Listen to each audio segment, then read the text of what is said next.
So part 2 of sketching the graph of y equals 1 over tan x. The previous video showed the graph of y equals tan x. So we're going to use this information and we're going to draw the reciprocal here. So first let me get the scale in there. We want to keep the scale the same so we can line up points easier. So draw your scale in there and we'll work with that.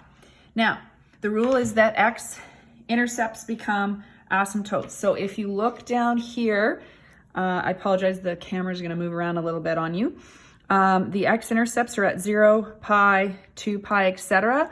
Those are now going to become asymptotes. So let's draw our asymptotes in at multiples of pi. And just to save time, we're not going to label everything in here, but feel free to do that. You want to make sure you have arrowheads on your asymptotes because they continue on like your graph does. Okay, now we've never had asymptotes before. What do you think is going to happen to them? Well, let's look specifically at this one. Where did our asymptotes come from? Our asymptotes came from the unit circle. So when we went to pi by 2, we went 1 over 0, and we realized we can't have 0 in the denominator. So what if we took the reciprocal of that, which really is cotan x is equal to x over y. So if I went and did 0 over 1, I would now have 0. So anytime that you had before the denominator 0, we're now doing the reciprocal. So you're now going 0 over 1 or 0 over negative 1. So all of your vertical asymptotes are now going to become your x-intercepts on this graph. So where we have our pi by 2, 3 pi by 2, those are now going to become x-intercepts.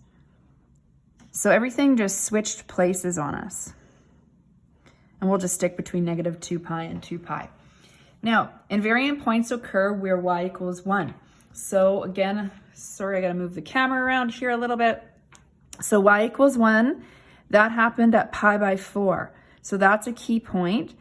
And it also happened at 5 pi by 4. So let's take a look here. Pi by 4 is right here. So that's where it occurred.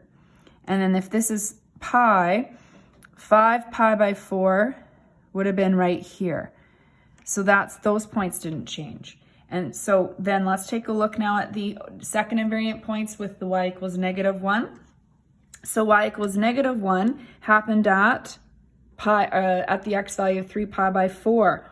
That point doesn't change. So that means if we go up here where 3 pi by 4 is, this is now at negative 1. So what's happening is this appears to look like the opposite curve, which makes sense. The same thing happens often, that it appears to go in the opposite direction. So you can continue that pattern and know that these points don't change, but the shape of the curve does. So that would mean that I'd have this point the same. And if you take a look at negative pi by 2 down below in your graph, it doesn't change. So you've got a similar curve. Okay, so the shape, there's some similarities, but the asymptotes and vertical, the vertical asymptotes and the x-intercept switch places, and the way that the curve, it almost looks like a reflection, the way the curve is drawn now. And there you have the graph of y equals cotan x now.